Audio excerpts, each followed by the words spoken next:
Definitely make sure you have like your seller like on track, right? Who knows what's going on, and you have your terms negotiated and you have it ready to put into contract. A lot of people come to me and they're like, okay, we're ready to go. I spend all this time putting it into the contract, and then the seller's not on board and the deal cancels like right off the bat because they hadn't clearly negotiated their terms. And like once they see the sub 2 addendum and the seller acknowledgments and all the stuff that comes with the sub 2 contract package, they're like, oh my gosh, I didn't know what this was. I didn't know the mortgage was staying in my name.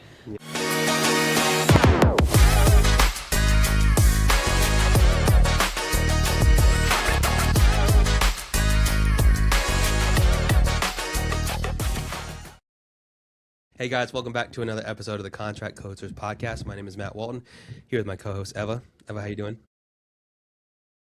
How's your day been? It's been good. I'm getting better. It sounds like you're still sicky.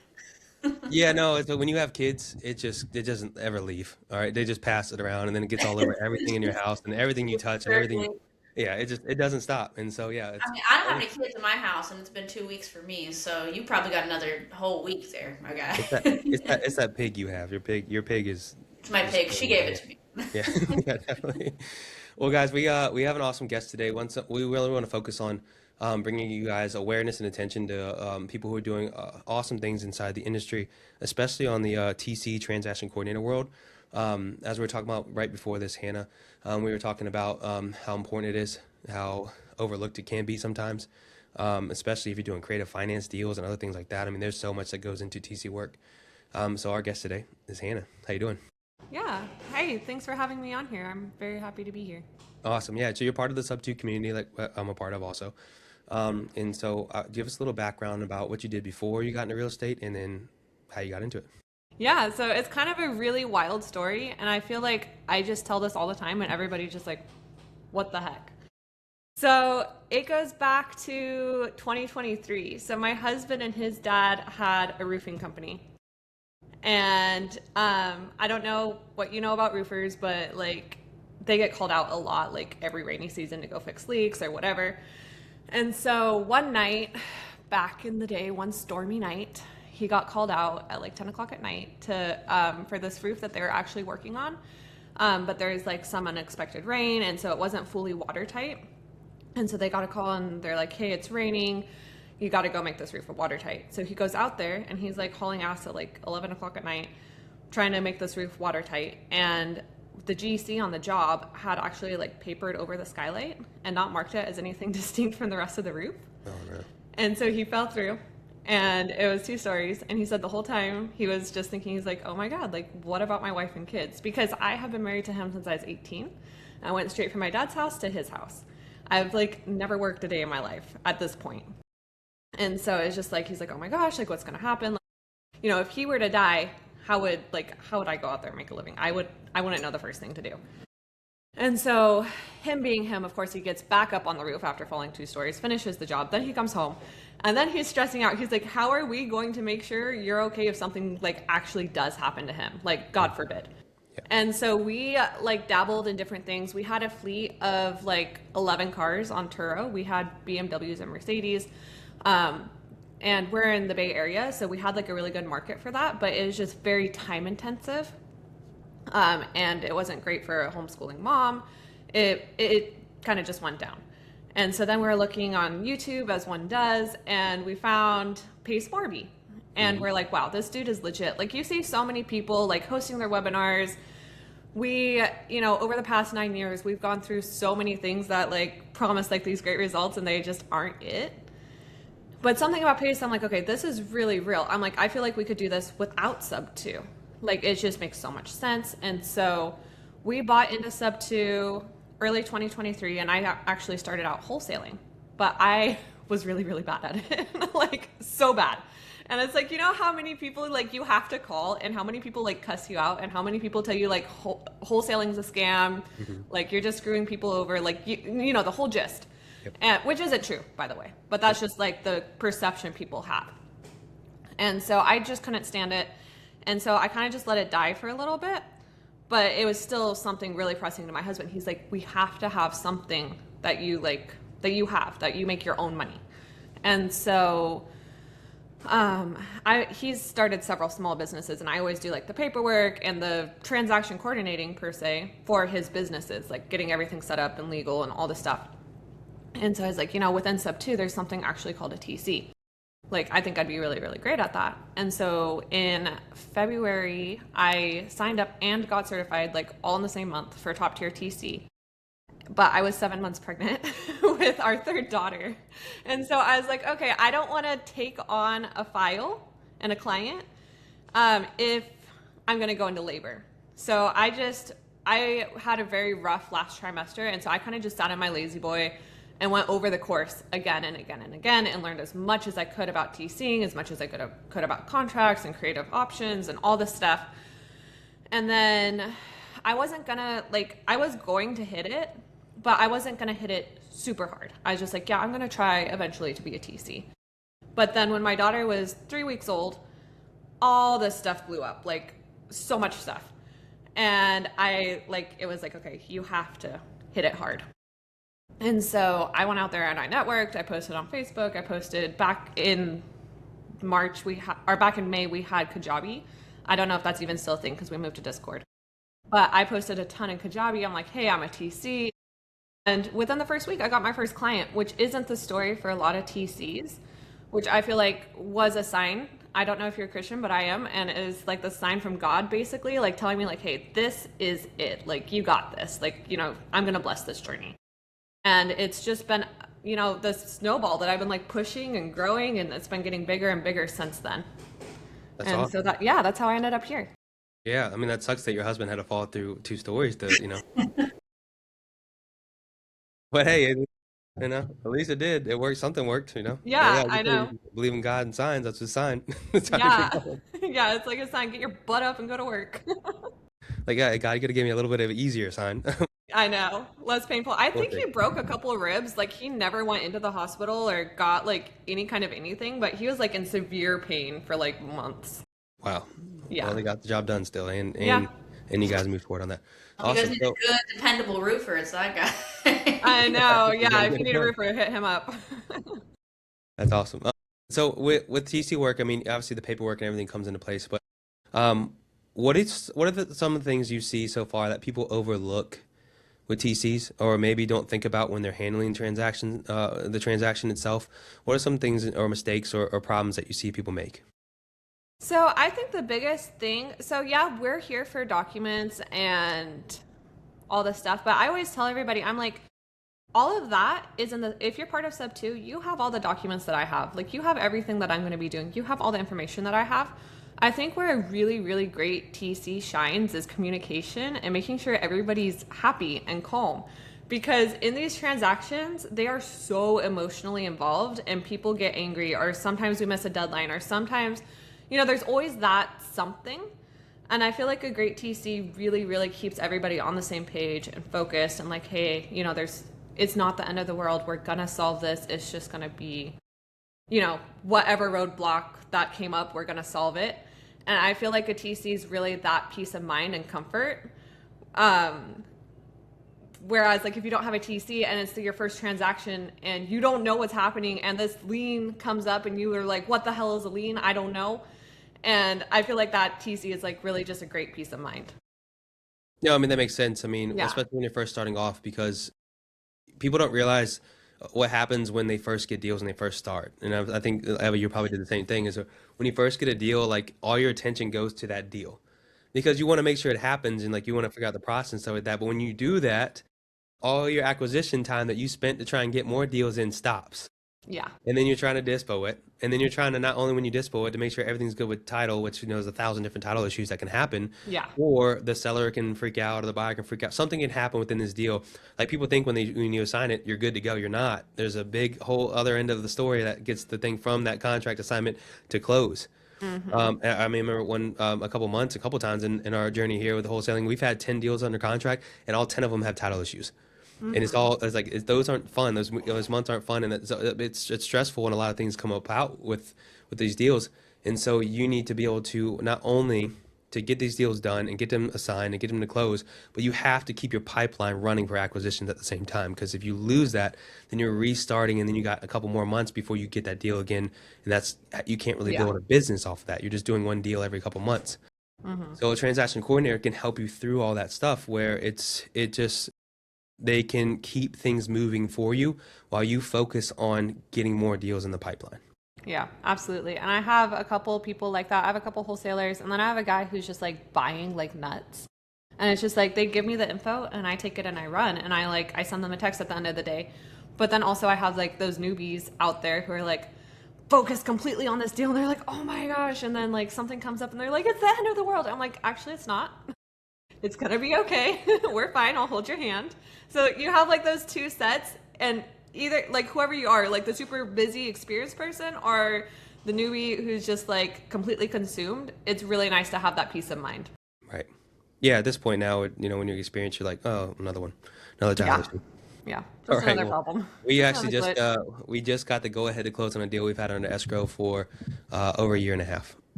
Oh man, you finally getting that deal.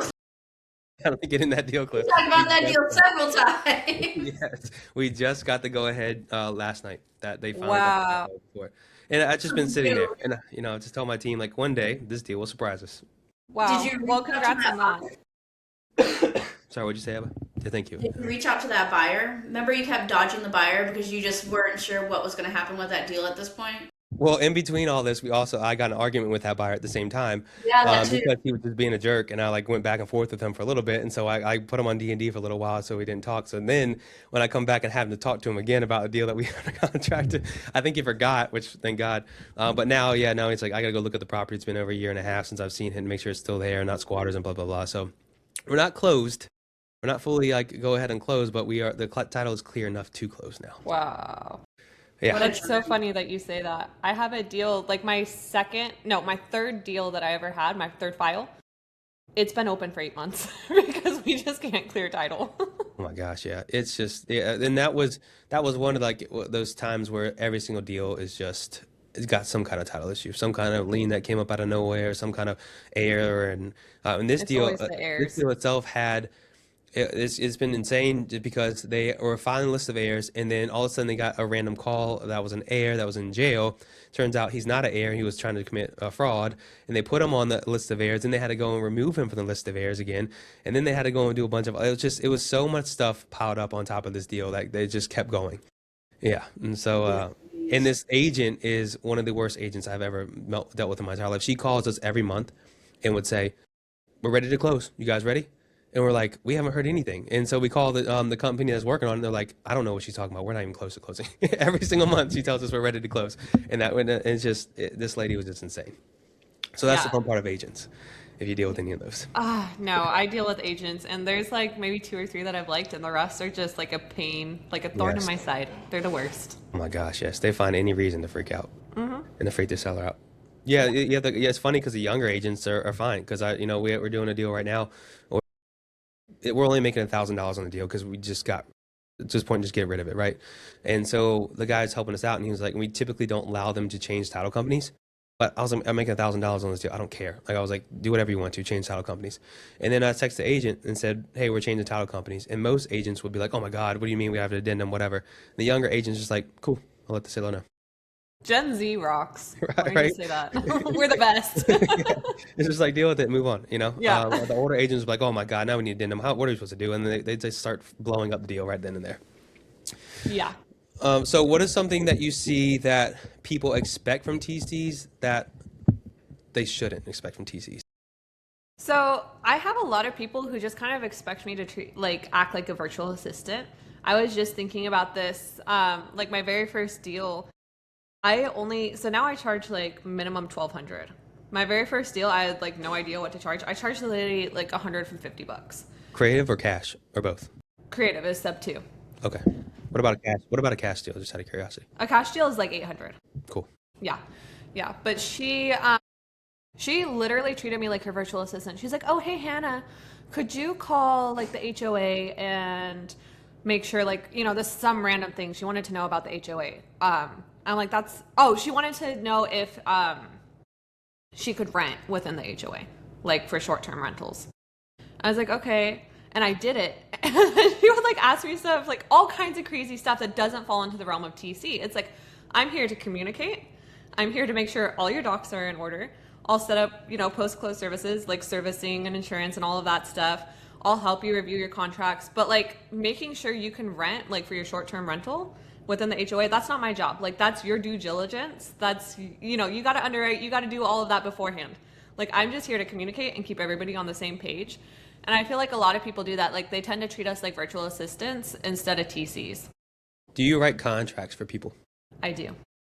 Okay. But I'm not supposed to. Right. So what I do in that case is like as a TC, you can't do that. It's crossing a very firm line. But I'll just partner with people. I'm like, hey, like you don't want to do the contracts or you don't understand the contracts or you don't understand any of that. I will partner with you in this deal, like as JV partners, and I'll just do the paperwork and then the side of the TC as well. Okay. Yeah, that's just something that my wife is a top tier TC too. She went through all of it. She'd been TCing for a couple of years before that ever came out, but decided to just go ahead and do it, learn more about creative side. And they made it very clear like you should not do contracts because people would blame you for everything and then try and sue you and stuff like that. So that's one way. She does our contracts because she's part of the company. Yeah. Which makes sense. But yeah, I think that a lot of people expect you to do all the contracts and everything for them. Yeah. So you have to do it the right way to make sure you're protected. Yeah, no, I do contracts as like a partner and then I just charge more. Like more liability, more money. Right. Makes sense. Yeah. One of the things I see that people complain about in TCs or bring up is that they want TCs that get paid at closing. Yes. Which is back to the filling out the paperwork thing. Like I get paid at closing if I fill out your paperwork because now we're partners. You don't give your partner a 50% deposit. Like that just looks super fishy and sus. But yeah, typically I do, like if I'm not doing the paperwork, I'll charge 50% up front because creative deals, so many of them fall through. Like, like the large majority, like maybe a wholesaler locks it up and this wholesaler has no idea how to underwrite and they can't move this property and then it cancels and I'm out a month of pouring my heart and soul into this because I will do everything I can to make sure your deal is perfect. And so then I'm left with no compensation. And so that 50% deposit is huge because otherwise I'm just working for free forever because so many deals cancel. No, absolutely. And especially with in a new relationship, when you're working with people, I feel like the people who want you to get paid at closing because they don't want to pay up front typically are new and typically don't know what they're doing. And they don't have any money and they're cheap and then they're going to treat you like trash anyways. Yeah, exactly. So yeah, the cheaper one is funny that, obviously the one that the cheaper deals are obviously the ones that cost the most time and stress and effort. Yeah. Well, one thing I've noticed, and I don't know if you guys have noticed this, but like good people always attract like the best things. Like I have this agent that I work for and he's like one of the top agents in Phoenix and I do all of his creative deals and then he has a TC who does like his traditional deals. But literally like his deals are so uncomplicated, like so smooth and he's like so nice. He's so respectful. His title agent's so nice. He always finds the nicest sellers. Like nothing bad ever happens to this guy. He pays like as soon as I send him his like invoice, he pays immediately. Like everything about this guy is perfect. But then I have other people that just attract chaos with their personality. Like everything blows up. They don't want to pay you. They want to get paid. They want to pay you at close of escrow when they get paid. They have all these objections and then their deals always just go to crap because they aren't good people. Like they're like different energies attract different things. Right. That's what I was going to say. It's an energy thing. Whatever they're putting out is what they're getting back. Yeah. Yeah. 100%. Yeah, that's the way it works. Yeah, we noticed that too. Maybe those months where I had 10 deals or 10 different tile issues, maybe my energy was not right in those deals. I don't know. You need like a spa day. Yeah, something like that. Yeah, so I mean, what are you seeing now that's typically happening in the TC world as far as these different contracts? What are most of the deals that you're dealing with? Because I'm asking this question because we're looking to buy 20 plus units, multifamily, big multifamily, RV parks, things like that we can grab. And we talked to one broker, which is an India broker, who immediately was like, "Oh, you're one of those Pace Morby guys, Pace Morby ruined the entire industry, and all I get is calls about zero down and Morby methods and stuff like that. They're ruining the entire, real estate. And I was like, no, they're not. They're ruining it for you. I mean, are you seeing a lot of people with these deals that are coming in creative? Are they a lot of these Morby method zero down ones? Or are you just doing a lot of sub two regular ones? What are you seeing mostly? So I do a lot of everything. The most common is obviously sub two, seeing as how we're in sub two. Um, I have a lot of people who don't love sub two and they tend to focus on seller finance. And that's like the more conservative investors who are just very thorough and think a lot, Morby methods, I have one guy who just like loves his Morbies, but I would say the most that I've seen is like sub two deals. Just regular straight sub twos. Yeah, yeah. Gotcha. So what do you say to somebody who's looking to hire a TC and how to make not only their lives easier, but the TC's lives easier so we can work together? What is some advice you would give them? Definitely make sure you have like your seller like on track, right? Who knows what's going on, and you have your terms negotiated and you have it ready to put into contract. A lot of people come to me and they're like, okay, we're ready to go. I spend all this time putting it into the contract, and then the seller's not on board and the deal cancels like right off the bat because they hadn't clearly negotiated the terms. And like once they see the sub two addendum and the seller acknowledgments and all the stuff that comes with the sub two contract package, Yep. they're like, oh my gosh, I didn't know what this was. I didn't know the mortgage was staying in my name. I feel like where a lot of people fall through is they don't disclose everything up front, and they try and sneak around because maybe they think this isn't legal, which it totally is.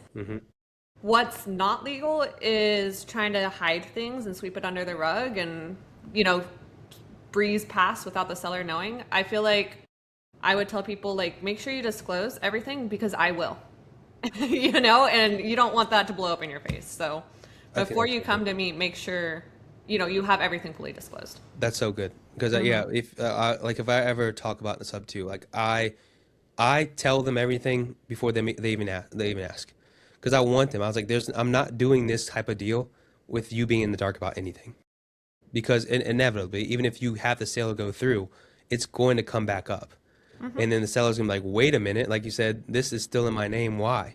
And then they're gonna blow up everything after you've already closed, and now it's your property. Now you got to deal with the bigger problem because you own this property. They're gonna blow up. Yeah.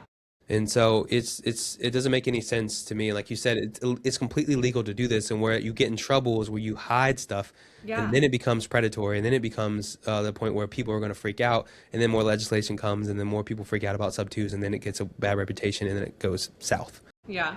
Yeah. And it's like, if your seller doesn't want it, like if you're not telling the seller because you think they're not going to want to do it, why are you buying their property? Like, why are you trying to it's a scam. Like if you aren't telling them, you are scamming them. Exactly. You need to fully disclose. That's why as a TC, I'm always like, I will always drop all the bombs. I want it to blow up before it gets signed. Yeah. People don't like working with my title company that we use over here in Virginia because it's a lawyer that sits down with them when they're going to sign and says, this is all the risks. I love that. This is what you're doing. And a lot of people will stay away from them. Like a lot of investors will stay away because they do that. But I'm fine with it. I'm like, you go ahead and tell them. Like if they have an issue now, I want to know now if they have an issue before I sign and say, yes, I'm going to buy this property. Because then next thing you know, they're going to call their bank and be like, hey, I don't want this. That's what happened. And the bank's going to be like, oh, do on sale clause. Here you go. Yeah. And then all the news stories come out about sub two and how horrible it is and how it needs to get shut down. Yeah. It's always best to disclose everything up front. Yeah, 100%. Yeah, we kind of made a decision for the most part that we don't assign sub two deals in general, unless we're buying it. But if we do assign, we absolutely make sure that there is a big clause that states that we can protect the seller, where if you don't perform in the next couple months, you will get kicked out and the deal will come back to them. We just make sure that's all in place. I think that's a really important because because you even if you trust whoever you're selling it to, you never know what financial situation you're going to come into. We've had one deal, we didn't get it under contract. It wasn't us that actually got it under contract. We just helped to dispo it, and we sold it to a buyer that we thought was a really big buyer in this area, but he ended up committing a bunch of fraud. And this one sweet lady called and was like, hey, this mortgage hasn't been paid for a couple months. Like, what's going on? And the guy would not answer our calls, would not transfer the deed back, would not do anything for this lady. And I felt awful after that. And so I was like, I will always make sure that if I'm buying it, I know I'll do the right thing in the bad situation. I'll just transfer the deed back over. Here you go. You got a good property. But also, I just want to make sure that anybody that is going to assign these deals, please have in place whether it's like a pocket deed or something in place to where a performance clause, performance deed, whatever it is, just make sure it's in place to move things back over. Yeah, That's the worst absolutely. case scenario. Yeah. So, And the other thing I see with that, like, sorry to interrupt you, but the other thing I see with that is a lot of times, like, the wholesaler doesn't want to introduce the end buyer to the seller. yeah, And I know, why would you do that? It's like these people are married to each other through their mortgage for like the next, like, until the mortgage is up. hmm And they're like, oh, well, I don't want them to know I'm wholesaling it. Like, I built the relationship with them. And so it's like, that's so messed up because you're building this relationship with this person and they think they're selling the property to you. And then you turn around and you sell it to somebody else on the down low and never let them know. And so that's the other thing is like, as a wholesaler, you have to introduce the end buyer and the seller to each other. Like, they need to know each other. yeah, because this person is in charge of their, Yeah, can screw their lives over. yeah, Yeah. like 10,000%. So it's a really, really big deal. And they need to be absolutely comfortable that this person's the one in charge of their mortgage. Absolutely. So when you're doing TC work for somebody new, what's your process in onboarding them and getting them started? So typically I don't like to work with people that I don't like. So I make people hop Fair. on a Zoom with me and talk to them for 20 minutes and kind of like get a sense of who they are as a person and their vibes and everything. And then if we are a good fit, once they have something ready to go under contract, all they need to do is send me the terms like via email or text or whatever. I send them either, if I'm doing the paperwork, now I'm their partner, so I send them like our JV agreement or my TC service agreement, whichever one. And then once that's signed, if I'm getting a deposit, I accept the deposit, and then I get to work. I take it from contract all the way to close, and then most of the time, they don't need to do anything. Like, they just sit back and chill. I send them updates. Like, every time there's an update, I keep them in the loop with what's happening in the deal, and I take it to close. Awesome. Yeah, it's pretty painless. I'm interested in this too, like running a TC business. I don't know who you are necessarily. I know you're doing, work for a bunch of clients, but as far as scaling a TC business, is that in the plan? Is that in the thoughts? I mean, what are we? That is so. I don't want to do this for forever. Like, it's kind of crazy. Like, if you know me and like you're listening to this podcast, you're gonna be like, "What?" I don't want to do this for forever. Like, this is kind of like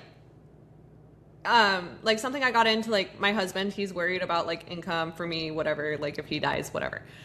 But and so I went gung ho. It's like, this is a fun challenge to me. Like, those board games where like you have those resources and stuff and those properties, like Monopoly, whatever, and you like stack your cash and you stack your properties and it's like fun to get to the top. That's kind of what this feels like to me. Like, I'm going 10,000%. Like, some days I put in like 16-hour days making this business work. But at the end of the day, it's not something I can step away from because it's just me doing all the work. And so what I've thought a lot about doing is hiring people that I trust, like maybe my sister-in-law or maybe my friend who's a single mom, like whoever it is, and bringing them in so that they can work from home as well. I want to give them like the training, teach them everything they know, take them under my wing. And then once they're confident enough, step away and kind of like skim off the top, right? Like, so if they like just take a little bit of profit off of every file that they do, and then they'll take the vast majority. And then what I provide through that is the client base that I've already built up, the trust, the marketing, everything that I've poured my heart and soul into. And now they just get to step into like a stable job. And so I think that's in like the next stage of things. But for right now, it's just me. Yeah, I've talked to my wife about this too. I mean, was kind of in the same similar situation as you also. We had our third son a little over a year ago. Congratulations. Thanks.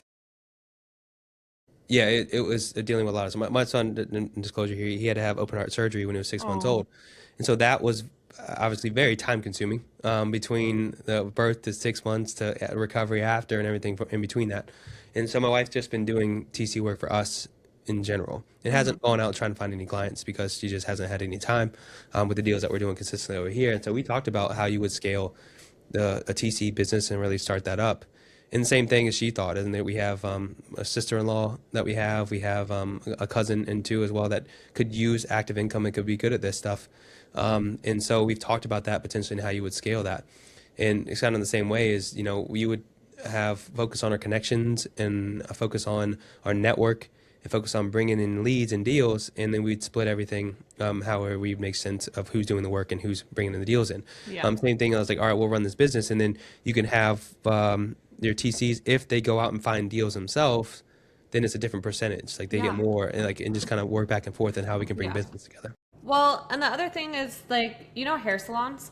Yeah. Like somebody owns the hair salon and then they rent the booth. Yep. Like it could be like that. Like your business, like your LLC and your steady base that you have is the booth. And then people just pay you a profit. Right. Yeah, just rent the booth out. That's funny. That's funny because I thought the same thing because I was getting, because my friend owns a hair shop because I haven't got a haircut in a few weeks, you can tell, but he runs a shop. And so I go and talk to him about how he plans to grow his shop, if he does or not, and how he charges the people who run that, who work for him under that company. And I was like, yeah, that makes sense. I put 2 and 2 together on that also. That's really funny you thought that way. I know, that's super funny. Yeah, but it just makes sense. Yeah. Yeah. So I want to know about 3 of the biggest mistakes that you see people make. Whether it's TCs making these mistakes, or whether it's people that work with TCs that are making these mistakes. Let me talk to you about Naked SubTos. Naked SubTos, all right. Naked SubTos. I'm like, what is this? Yeah. I'm intrigued. A lot of newer TCs think you just need that document package that's in, SubTo resources, like the seller acknowledgments, the contract, and everything. But then they fully record the deal, close it, everything without like a promissory note or deed of trust or anything protecting the seller. And that's so bad because now the seller has like zero recourse, like nothing at all. And so I think that's the biggest mistake is as a TC, like it's not your job, but like if you're practicing like ethical business and actually caring about everybody involved in this deal, you're going to do stuff to protect the seller. And so you need at least a promissory note and deed of trust. If not, the clause like what you're talking about, I really, really like that idea of having something like if they don't make their payments after a certain amount of months, like it goes back to the seller's name. Like there needs to be protections in place for the seller, not just the buyer. Right. Okay. Yeah. That's one. Any more mistakes? Yeah. Yeah. I think that's huge. I see a lot of people doing that. Other mistakes, I don't really know. I feel like because I'm on these deals, like I don't want to say like there's no mistakes, like I'm perfect, but I feel like I don't see a lot of mistakes made. When I was starting out, I can't really think of anything right off the top of my head. I think that's the biggest one is not having anything in place to protect the seller. Okay. Working with new title companies. What's kind of a flow you run into with that? And some things you see title companies that, like, for example, like you should be able to tell people, hey, you should probably stay away from this title company. Like, this is why, like, there's a title company in North Carolina. I don't want to name anybody, but one that we've moved away from just because it was always a problem dealing with him communication wise. Had a couple bad deals that got thrown in there, like a couple crazy things that went insane on those deals and just it wasn't handled right. So what are you seeing sometimes when working with these title companies? I feel like for the most part, because I find my title companies in Top Tier TC, we have a list of title companies that other TCs have worked with and are super friendly to investors and creative, contracts and everything. And so it's not really that big of a deal. One of my first deals that I did was with a title company in Texas. And I had so normally what I do, like my standard procedure is I give the client, my wholesaler or my end buyer, whoever I'm working with, a list of 3 from that approved Top Tier TC list. And then they can choose from that 3. And so that's super, super helpful because, now I don't have any liability for like choosing a bum TC company or title company, but also like they're all pretty solid bets because they're through Top Tier TC. But I had there's 2 instances where I've let the buyer pick the title company just because it's easier for the flow of the deal. Like the title's like the seller's like sold on this title company. And so there's one in Texas and they were just horrible. Like they wouldn't answer the phone. They wouldn't I told them again, back to the promissory note and deed of trust. And I have proof of this, like from the first day of the transaction, I was like, hey, like, can you guys draft these up? Because, some title companies do, some title companies, you have to go out and get an attorney to do it. It just really depends on the title company. So I asked them and they're like, yeah, that's something we could do. And so I provide them with the information that we need. Like it's just mirroring the mortgage statement. It's not that big of a deal. Then like a week goes by and I'm like, hey, just like checking in on this. have you done it? Are you going to do it? And they're like, yeah. And this repeats and repeats and repeats until the day of closing. I was like, hey, I don't see the promissory note and deed of trust. And they're like, oh, well, you don't really need that. Our attorney says you don't need that. I'm like, you do need that. Like, what are you talking about? You need that. What are you doing? And so I feel like they were just really, really lazy and just didn't want to do it. And then they're like, oh, our attorney says, like, yeah, technically you don't need that, but ethically you do. And so. Also, it's not your job to tell me that. Yeah, exactly. It's like, if I want this, like, can you make it? Yeah. And it's like, you told me you can make it and you just pushed it off and now it's like closing. And so we had to like extend closing to make that happen. And long story short, never using that title company again. They're the worst. Yeah. Because it's just like, yeah, how hard is it? It's not that hard. Yeah, it comes down to you don't tell me what we need or not on our deal that we're doing. Yeah. Like this is Yeah. like if I ask you specifically, sometimes we'll ask the attorneys on certain different things, so maybe we'll take your advice into play. But if I'm saying I need this, you don't just come back and tell me whether we do or not. And if I say, can you do this? And you say you can, why aren't you? Like, Yeah. I don't understand. And then on the day of closing, you're telling me that I don't need it after I've emailed you like 20 times. Yeah, that's super important. And when you're dealing with title companies, a lot of title companies will tell you yes just to tell you yes. Like for example, Just you to can get you even off ask the them, bat. do you do assignment contracts? And they're like, yeah. And they have no idea what an assignment contract is. Yeah. None. They have none. Yeah. And so like so you ask about creative finance and they can say yes, but they have actually no idea Yeah. about it. So Which it's really important. brings me to the You gotta other title get company.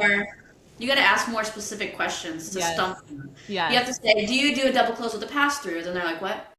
And then you're like, so you don't. Yeah. Cool, thanks. You Moving don't on. know what's happening. Yeah, luckily I don't run into that a lot with like the top tier TC list because the more amazing experienced TCs that came before me have already educated these title companies, so it's been pretty solid for me. But the other title company that I let us like the seller pick, the one of two, yeah, it was an assignment deal, and then they like blew up that you can't be assigning a contract. So it was in Illinois. And actually in Illinois, you can only wholesale one deal a year. And Unless so- you're a broker. unless you're a broker, yeah. And so this was this guy's first wholesale deal, but they're like, no, you can't do it at all. I'm like, what the heck? And so I had to like explain it to them, prove that he hasn't wholesaled before, like do all the stuff. And it was just a pain. And they're just like, no, you can't wholesale. I'm like, yes, you can, but just one. So important to know about that, to understand the title company that you're working with. And also, like, for example, we're wholesaling a deal right now for somebody, and we're going back and forth with this buyer where he's trying to switch title companies. And no, like, as a wholesaler, we have our title company. And one of the stipulations on whether I'm going to sign this deal with you or not is that you close with our title company. I don't care who your preferred title company is. I don't care if you like our title company or not.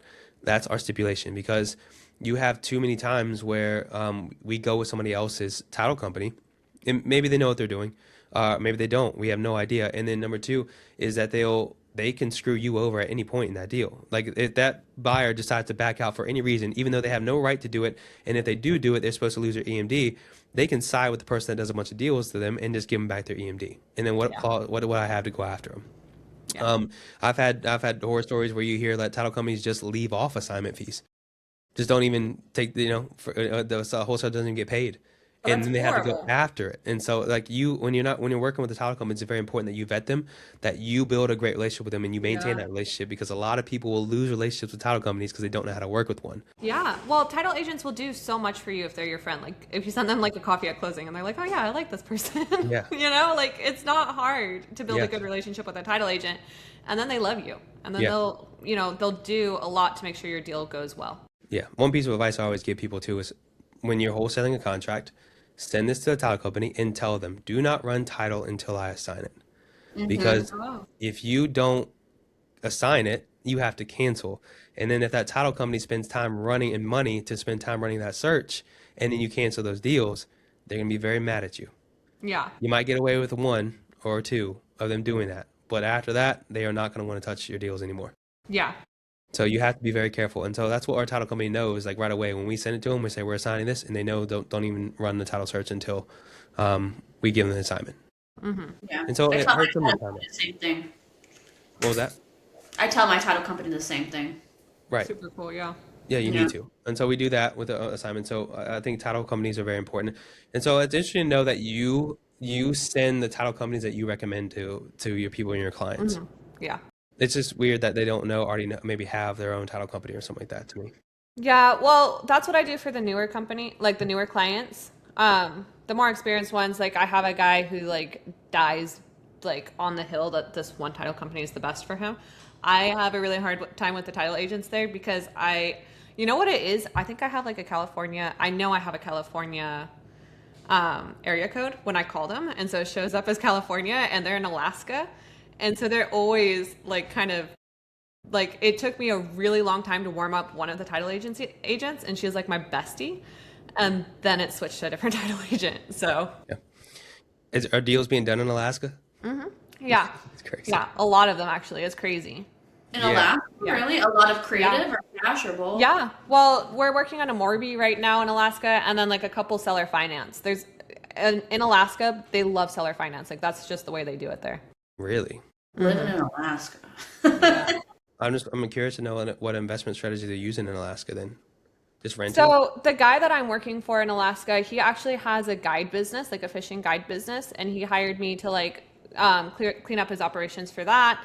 And then he doubles it with a lodging business. So people come fish with him and then they stay at these lodges. But then he got like so much clientele that he couldn't like house them all in his lodges. And so then he needs to buy more lodges. And so it's just like this expanding thing. It's a very touristy kind of industry. But the thing is, it's only in the warm months. Like when it freezes over for winter, like everybody goes to sleep. Like he's touring, Pace is doing his Creative Nation tour right now. He's like, well, I have nothing going on. I made all my money in the summer. So now he's touring with Pace. Really? Yeah. Yeah. Yeah. So I feel like that's how he's making his money. I don't know how everybody else does it. Wow. Yeah, I don't know. Yeah. I don't know anything about Alaska. I know one of my friends that lived around here isn't a real estate agent up in Alaska right now. That's all I know about it. Yeah. Not much. I didn't know anything either, but now I'm like, it's a really cool place and I might just move. Really? Yeah. Except for everybody, except for him is very mean up there. Really? Yeah. Yeah. He's very nice, but like everybody I've talked to is kind of barky and I don't know if it's my California area code. No, they're always cold. Right. But you're from That's what it is. the Bay Area? Yeah, I'm from the Bay Area. I live in San Jose. So you would be down for the snow? Oh yeah, 100%. Northern Lights, all this stuff. It's just so far from civilization, Oh man. Yeah. Yeah, no, I'm not a snow person. Yeah. I'd have a hard time there. Nobody's around, there's not a Starbucks, and it's cold. I gotta go back to Florida. No Starbucks, no. No Starbucks, it's cold. I gotta get out of here. That's funny. So with the TC work, I mean, obviously we talked about how you're going to grow your business potentially into that, which is exciting to see, and the mistakes that people make. What are some of the best things that you see like that help? What are some situations that came up where maybe they didn't have a TC? It would have been a lot harder for them to get this deal to close. So one of the deals I'm working on right now is a seller finance deal in Texas. Yep. The seller only speaks Spanish, or so she told us. And so they like asked me, I don't speak Spanish, but they're like, do you or a teammate have do you have a teammate or somebody that speaks Spanish? And so I have a newer TC that I'm really close friends with, and she speaks Spanish. So I was like, hey, like you hop on this file, you shadow it. I'll like pay you a percentage and you can translate for me. And it has been such a pain the entire time trying to keep the seller on track. And it turns out she does speak English. She's just very difficult about it. Like she can speak English and she can understand it like 1,000%. She just prefers Spanish. And so we found that out like halfway through. But it's just so hard keeping her on task because she just like she wants to sell, but she doesn't want to do the work. Like she's one of those people who's just like, yeah, like it'll all fall into place eventually. But then it's like, hey, she has like 3 liens, like a bail bond lien, a different lien, and then a lien from somebody who died. And so trying to figure that out has been a pain in the butt, but we're doing it. Little by little, we're doing it. But it's just like the buyer who hired me, she has a full-time W-2. She has kids. She has like a husband. She has like all this stuff. And she doesn't know, like she's not even in the real estate world. This is her first investment property, like just starting out and spreading her wings. And so all the stuff that comes up seems like the end of the world, like the lien for the guy who died. Like we're biting that off chunk by chunk. But if like you're an inexperienced person and you don't know, that looks like the end of the world. Like she literally texted me. She's like, well, do we have to cancel? And it's like, no, you don't. We just like, there's all sorts of options that we can do. Like just remain calm and we'll figure it out. And so I feel like there's a lot of deals that would be canceled by people who don't know exactly what's happening because it feels like the end of the world. Whereas like a TC is going to tell you like, hey, it's not the end of the world. We'll just figure it out. Like maybe we need to extend closing another 30 days, but we will figure it out. Right. Yeah, different things like that are important. I mean, like I said, my wife, not having her as part of our business right now, I wouldn't know what I'd do. She likes to tell a story to joke on me a lot, where we talked about, I heard about a disinterested party affidavit. No idea what it meant. And so I was on the phone with the seller, and she had these heirs that weren't interested. So I was like, "Oh, just get them to sign a disinterested party affidavit." And my wife was like, "Do you know what that is?" And I was like, "Yeah, it means they're not interested." And she was like, "That's not at all what that is." And so she's like, "You're over here giving advice. You have no idea what you're talking about." And I was like, "That's true. I'm listening to shut up." Hey, it makes sense to me. Could have fooled me. Yeah, and so so she was like, "Yeah, no, just shut up about contracts and just do your job, which is just to go and try and get them under contract." And so it's important to have somebody that can have your back like that, especially if you don't know it. I mean, legal languages and there's so much stuff that goes into a contract that you have to be able to interpret right, and you have to understand what it's exactly saying, and it's not straightforward. A lot of times the language is not straightforward. You know, it can be very confusing. Yeah. And so having somebody that has your back in order to go over stuff with you, to go over stuff with your seller, to make sure everyone's on the same page, to make sure that the contract is written correctly is something that's important too, because I see when I help out new wholesalers, I see a lot of times that they don't have no idea what they signed on the contract. And they'll, like, for example, in Florida where we do deals at, and Eva knows this, there's 3 check boxes that you can choose on whether you can assign it or not. It's whether you can assign it with liability, or you can sign it without a liability. And they don't know to do that right thing. Mm-hmm. Or they don't know to make sure they put a way in that contract that allows them to assign it. Mm-hmm. And so they go ahead and sign a contract that doesn't allow them to assign it, but they have every intention to assign. Yeah. And so you didn't have anybody that gave you advice on that said, this is what you need to check out. Like my wife, when she gets a contract sent her way, she looks at all this stuff and then sends back revisions to the agent that we work with and said, this is what needs to be changed. Yeah. And fixes that for us. Yeah. And so a lot of people don't want to pay a TC. Maybe they think that for whatever reason that they can just do it and it's fine and it's a simple part of the task. It's not. There's a lot more that goes into it. Yeah. No, people, they'll ask me, well, what do you do that a title company doesn't like? Yeah. Like, why are you like even trying to offer your services? I'm like, yeah, I'd like to see a title company review everything to make sure you're rock solid. Like, yeah. I'd love to see that. No, they're going to hate you if you send them every contract to review. Yeah. They aren't going to do it. Are you kidding me? They won't do that. And if they do, I mean, the attorney's going to charge you a lot more than you would. Yeah. So, yeah, that would be a super annoying. You have to be able to make sure you're protected and to find somebody within that. So, if anybody's listening, if you are considering hiring a TC, it is 100% worth it. 100% worth it. Cool. So, what's the name of your business? How do people get a hold of you? Okay. So my business name is YHS Enterprises. I didn't pick it. My husband did when he like made that LLC for me. A lot of people, they can just reach me through Instagram at Hannah TTTC and message me, DM me. That's where I do a lot of my messaging and business, and then Facebook. That's how I get all of my clients. Gotcha. Okay. Yeah. All right. And so do they need to have a deal before they hire you? No. Or they need to just have a conversation with you? No. Yeah. Just hit me up. I mean, DM me. I'll send you the link to my Calendly, and we'll book a time to hop on Zoom and see if we're a good fit. I have a lot of people who hop on Zoom with me and they're like, I have no idea what I'm doing. I have no clue what SubTo is. Like, people will hop on calls with me just to get a little bit of clarity. And I'm so okay with that. Like, this community has given so much to me and poured so much knowledge into me that I'm so happy to give you 20 minutes of my time to give you a little bit of clarity of what's going on. Yeah, it really, yeah, it feels like drinking from a fire hose at first. Like, it's just like, it's so much. Especially creative. And so, yeah, like anybody that you can talk to that provides a little bit of a clearer picture, like, I'm so happy for that to be me. Okay. Yeah, I know that makes sense. You know, there's so much in there's so many different ways to do creative strategies. And there's so many ways to do it wrong. And there's so many ways to not understand what's going on within there. So yeah, have a conversation. That's awesome. And the more people you help out, the more business that comes your way.